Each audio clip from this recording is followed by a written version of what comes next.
बिस्मिल्लाहिर्रहमानिर्रहीम। नाज़रीन अस्सलाम वालेकुम, मैं हूँ इमरान वसीम। नाज़रीन, chief justice of Pakistan justice Qazi Faez Isa का इस्तीफ़ा।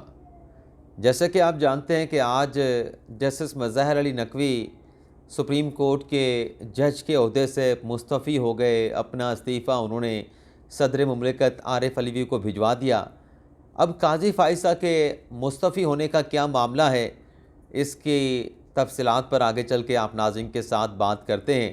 और नवाज शरीफ का सरप्राइज़, और वो भी अपने सियासी मुखालिफिन को इस हवाले से भी कुछ अहम तफसीलात हैं, वो भी आप नाज़रीन के साथ शेयर करने जा रहे हैं।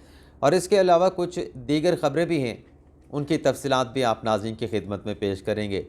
तो नवाज शरीफ की ख़बर से हम अपने प्रोग्राम का आगाज़ करेंगे।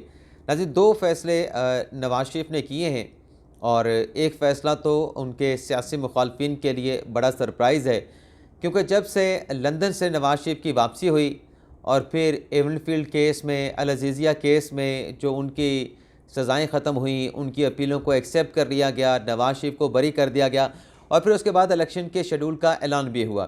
तो जो सवाल उठ रहा था कि नवाज शरीफ आखिर इलेक्शन मुहिम में क्यों नहीं उतर रहे, क्या वजह है कि वो जलसे नहीं कर रहे, वो जुलूस नहीं कर रहे।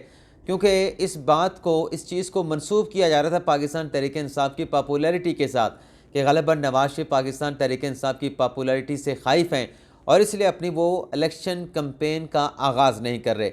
वजह नाज़रीन ये थी कि मुस्लिम नवाज, शरीफ ख़ानदान और शरीफ बरादरान सुप्रीम कोर्ट के फ़ैसले का इंतज़ार कर रहे थे, क्योंकि वो भी ग़ालिबन रिलक्टेंट थे या तज़ब्ज़ुब का शिकार थे, या कोई खौफ या ख़दशा था कि सुप्रीम कोर्ट से पहले फ़ैसला आ जाए ताहियात नाहली के हवाले से, उसके बाद नवाज शरीफ अपनी बाकायदा तौर पर इलेक्शन कैंपेन का आगाज़ करेंगे। अब आर्टिकल 62(1)(f) के हवाले से, ताहियात डिस्क्वालिफिकेशन के हवाले से सुप्रीम कोर्ट का फ़ैसला आ चुका है, और इस फैसले के बाद अब आर्टिकल 62(1)(f) में जो ताहियात नाहली थी, उसे सुप्रीम कोर्ट के लार्जर बेंच ने ख़त्म कर दिया है। तो अब मुस्लिम नवाज ने, नवाज शरीफ ने जो फ़ैसला किया पार्टी की सतह पर, उस फैसले की अनाउंसमेंट कर दी है। फ़ैसला ये है कि 15 जनवरी से नून लीग अपनी इलेक्शन कैंपेन का आगाज़ करने जा रही है। पहला जलसा उकाड़ा में होगा, और पहला जो जलसा है उसमें शहबाज शरीफ और मरीम नवाज़ जो हैं वो उकाड़ा में जलसे से खिताब करेंगे। लेकिन नवाज शरीफ जो है 17 जनवरी को जो जलसा होगा उसमें नवाज शरीफ जो है वो जलसे से खिताब करेंगे, जलसे में शिरकत करेंगे। और मजमूई तौर पे कहा जा रहा है कि 60 जलसे मुस्लिम नवाज मुल्क भर में इलेक्शन की कैंपेन के सिलसिले में मुनक़्क़द करेगी। यानी 15 जनवरी से मुस्लिम नवाज की इलेक्शन कैंपेन का आगाज़ होने जा रहा है। इसके अलावा नाज़रीन, पार्टी में जो मुख्तलिफ रहनुमाओं में इख्तलाफात थे, उन इख्तलाफात को ख़त्म करके गिले शिकवे दूर कराना पार्टी के रहनुमाओं के माबैन, और उनमें सुलह सफ़ाई कराना, ये बेड़ा भी नवाज शरीफ साहब ने उठाया है। ख़ास तौर पे जो NA 121 से अयाज सादिक और शेख रोहेल के माबैन एक तनाज़ा था टिकट हासिल करने के हवाले से, तो दोनों रहनुमाओं को नवाज शरीफ ने जाती उमरा बुलाया, अयाज सादिक को, शेख रोहेल असगर को, उनकी सुलह कराई, उनमें गिले शिकवे दूर कराए, और उनमें जफ्फी डलवाई, यानी एक दूसरे को गले भी मिलवाया। और इस सिलसिले में जो मरकज़ी किरदार था दोनों को आपस में मिलवाने का, गिले शिकवे दूर करने का, वो नाज़रीन ख्वाजा आसिफ साहब ने अदा किया। इसके अलावा नाज़रीन, एक और बड़ी अहम खबर है फैज़ाबाद धरना केस के हवाले से, जिसमें नाज़रीन आपको मालूम है कि सुप्रीम कोर्ट में यह मुकदमा कोई 4 साल के बाद ज़ेर समाअत आया था। नज़रसानी की दरख्वास्तें सुप्रीम कोर्ट में दायर हुई, ना उसको खोसा साहब ने समाअत के लिए मुकर्रर किया, ना गुलजार साहब ने समाअत के लिए मुकर्रर किया, ना बंदियाल साहब ने समाअत के लिए मुकर्रर किया। आज बहुत सारे दोस्त काजी फ़ाइज़ साहब ने जो परवेज़ मुशर्रफ का मुकदमा सुना, इस पर सवाल उठा रहे थे कि काजी फ़ाइज़ साहब क्यों ये मुकदमा सुन रहे हैं जब परवेज़ मुशर्रफ का इंतकाल हो गया है। अब जब अकल ना हो तो फिर मौजा ही मौजा। मैं पहले भी कई मरतबा बात कर चुका हूँ, ये फ़िक्रा दोहरा चुका हूँ कि एक केस सुप्रीम कोर्ट में लाया गया है, वो केस सुप्रीम कोर्ट के ऊपर बोझ है।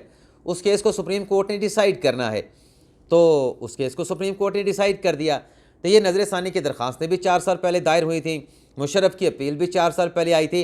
इस पर कोई बात नहीं करता, इस पर कोई सवाल नहीं उठाता कि बंदियाल साहब ने क्यों नहीं लगाया, उससे पहले गुलजार साहब ने क्यों नहीं लगाया, उससे पहले खोसा साहब ने क्यों नहीं लगाया।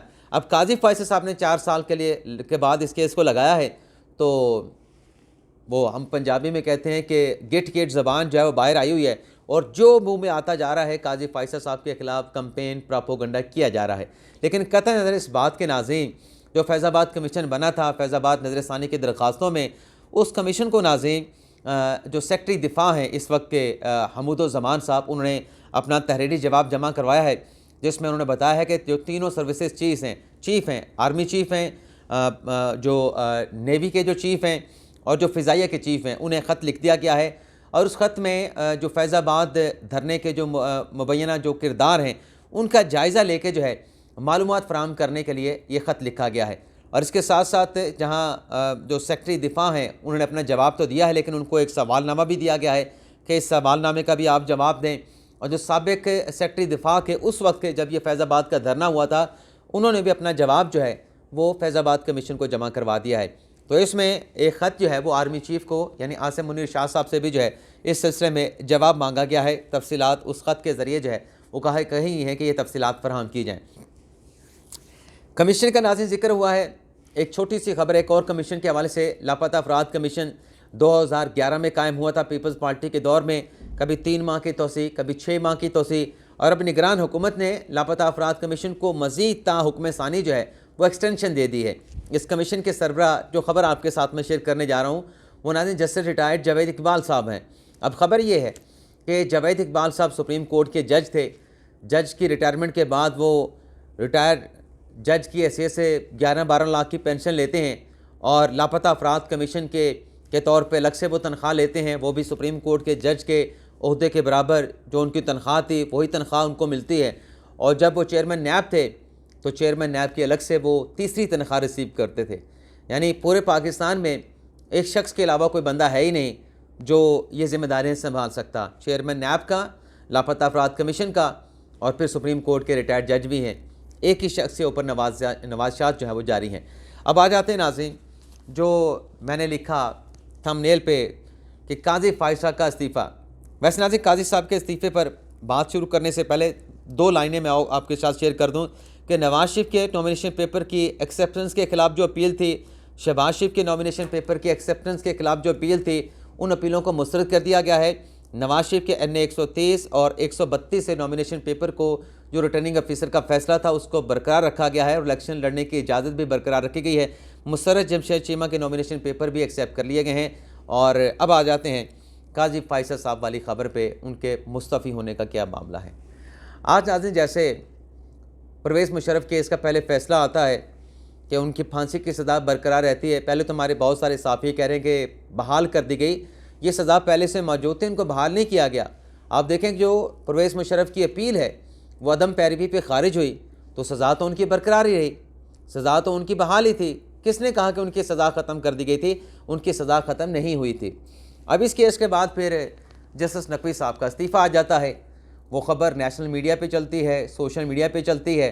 उसके बाद नाज़रीन मैंने ये देखा नेशनल मीडिया पे और सोशल मीडिया पे कि जस्टिस नकवी साहब के इस रेजिग्नेशन का बड़े ही अजीब तरीके से दिफा किया जा रहा है कि जस्टिस नकवी साहब ने इज़्ज़त का रास्ता अख्तियार किया, अपने ओहदे से मुस्तफ़ी हो गए। अब नाज़रीन बात नोट करने की है कि एक शख्स रिज़ाइन कर रहा है, उस रेजिग्नेशन के ऊपर उसकी तारीफ़ें। इंतज़ार पंजोता साहब का भी आप ट्वीट निकाल के दे सकते हैं कि जज साहब ने बड़ा अच्छा किया, ये कर दिया, फ़लाँ कर दिया, और इस मुश्किल हालात में उनके लिए कोई इंसाफ की तवक्को नहीं थी। भाई जब आप ये कह रहे हैं कि आपके ख़िलाफ़ इल्ज़ामात बेबुनियाद हैं तो बेबुनियाद इल्ज़ामात को कभी आप सच्चा नहीं साबित कर सकते। लेकिन कतई नज़र इस बहस के नाज़रीन जिस तरीके से जस्टिस नकवी साहब के इस्तीफ़े का दिफा किया जा रहा है और ये कहा जा रहा है कि बड़ा इज़्ज़त का रास्ता जज साहब ने अख्तियार किया, अगर यही इस्तीफ़ा जब जस्टिस काजी फाइज़ साहब के ख़िलाफ़ रेफरेंस इमरान खान साहब की हुकूमत में आया था, खान साहब ने वजारत कानून की उस समरी को साइन किया था जिसमें रेफरेंस मौजूद था काजी फाइज़ साहब के ख़िलाफ़, और फिर सदर मुमलिकत आरिफ अलवी के ज़रिए वो रेफरेंस सुप्रीम जुडिशल काउंसिल को भेजा गया था। कितना मुश्किल वक्त था, कितना कठिन वक्त था। साकिब बशीर साहब ने भी इस पर बात की है, सहाफ़ी हैं, कि उस वक्त तो जो हथकंडे काजी फाइज़ साहब के ख़िलाफ़, उनकी फ़ैमिली के ख़िलाफ़ जो उनकी निगरानी की जा रही थी, पाकिस्तान तो छोड़ें बरतानिया तक काजी फाइज़ साहब की फ़ैमिली, उनकी अहलिया की स्पेन तक निगरानी की गई, जासूसी की गई। उस मुश्किल हालात में यही नज़र आ रहा था कि काजी फाइज़ साहब आज गए, कल गए, परसों गए, वो अपने ओहदे पे नहीं रहेंगे। बहुत सारे लोगों ने दावे किए, हमारे साथ शर्तें लगाई कि काजी फाइज़ साहब आप लिख लें कि वो कभी भी चीफ जस्टिस ऑफ पाकिस्तान नहीं बन सकेंगे। इवन के ये कहा गया कि इस रेफरेंस में वो बरतरफ कर दिए जाएंगे, इस रेफरेंस से वो बच नहीं पाएंगे। लेकिन इन मुश्किल हालात के बावजूद नाज़रीन काजी फ़ैसल साहब ने सर्वाइव किया।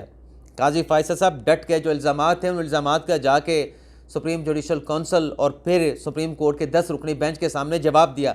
कौंसल तो उनका जवाब भी नहीं मांग रही थी, उन्होंने जवाब भी दिया और फिर कौंसल को चैलेंज भी किया सुप्रीम कोर्ट में।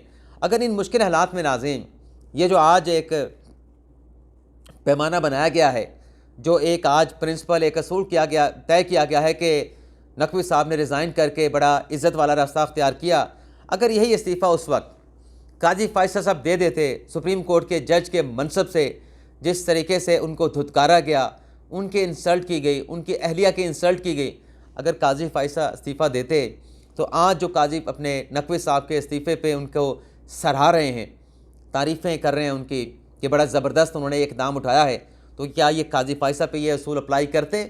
क्या ये कहते कि काजी फ़ैसल साहब ने इस्तीफ़ा दे के बड़ा ज़बरदस्त किया है? नाज़रीन कभी नहीं कहते। ये कहते भाग गया, करप्शन बचा गया, ये अपनी पेंशन बचा गया, ये अपने महीने की जो तनख्वाह मिलेगी पेंशन की मद में वो बचा गया, करोड़ों रुपए पेंशन और मराद के मद में बचा गया और लंदन के फ्लैट बचा गया। ये सारे इल्ज़ामात काजी फ़ैसल पे लगते अगर वो रिज़ाइन कर देते। लेकिन काजी फ़ैसल डट के खड़े रहे मुश्किल हालात में, खुदा पे यकीन करके। ज़ाहिर सी बात है कि जब आप मुश्किल हालात में ये इतना मुश्किल फ़ैसला करते हैं कि मैंने दिफा करना है, कॉन्टेस्ट करना है, वक्त हालात का मुकाबला करना है, तो आप खुदा पे यकीन करके सब कुछ कर रहे होते हैं। तो उन्होंने मुश्किल रास्ता चुना जो कि एक शहादत की तरफ जाता था। हो सकता है कि उन्हें हटा दिया जाता, वो तो जब उन्होंने फ़ैसला लिया कि मैंने कॉन्टेस्ट करना है तो कोई नहीं जानता था कि वो जीत जाते, उन्होंने जीतना था। और दूसरा रास्ता था गाजी होने का कि वो अपना केस कॉन्टेस्ट करते और जीत जाते, और अल्टीमेटली वही हुआ कि काजी फ़ैसल साहब जीत गए। लेकिन क्या ये मयार उनके साथ होता? चलें एक लम्हे के लिए आप काजी फ़ैसल साहब को भी भूल जाएँ उनका चैप्टर, आप तमाम देखने वाले।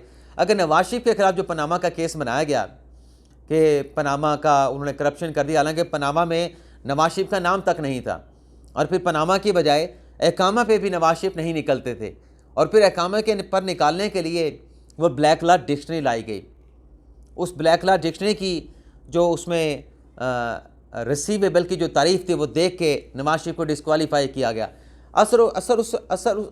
अगर उस पनामा के ट्रायल के दौरान नवाज शरीफ अगर रिज़ाइन कर देते तो क्या यही असूल अप्लाई करते? ये जो लोग कह रहे हैं कि नकवी साहब ने बड़ा ज़बरदस्त फ़ैसला किया है, ये कर दिया है, फ़लाँ कर दिया है, इज़्ज़त का रास्ता चुना है और अपने आप को अमर कर लिया है, तो क्या ये नवाज शरीफ के लिए भी असूल होता? नाज़रीन कभी नहीं होता। यही तो हमारा अलमिया है कि हम हक़ को हक़ नहीं कह रहे और सच को सच नहीं कह रहे। इकरारुल हसन साहब ने क्या किया आज? उन्होंने कहा कि मैं अपने ट्वीट डिलीट कर रहा हूँ जो मैंने जस्टिस नकवी साहब के हक़ में किए थे। आज हमारे साफ़ी कह रहे थे जो नकवी साहब का दिफा करते थे, आज जब उनसे पूछा हमने कि अब आप क्या कहते हैं, उनका जी हम उनका दिफा क्या करें। उन्होंने तो ख़ुद अपना दिफा नहीं किया, बल्कि कहने वाले तो यहाँ तक कह रहे थे कि एटलीस्ट इजाज़ुल एहसन साहब का जो ख़त था, जो इख्तलाफी नोट था सुप्रीम जुडिशल कौंसिल का, उसकी स्याही खुश्क होने का इंतज़ार तो करते।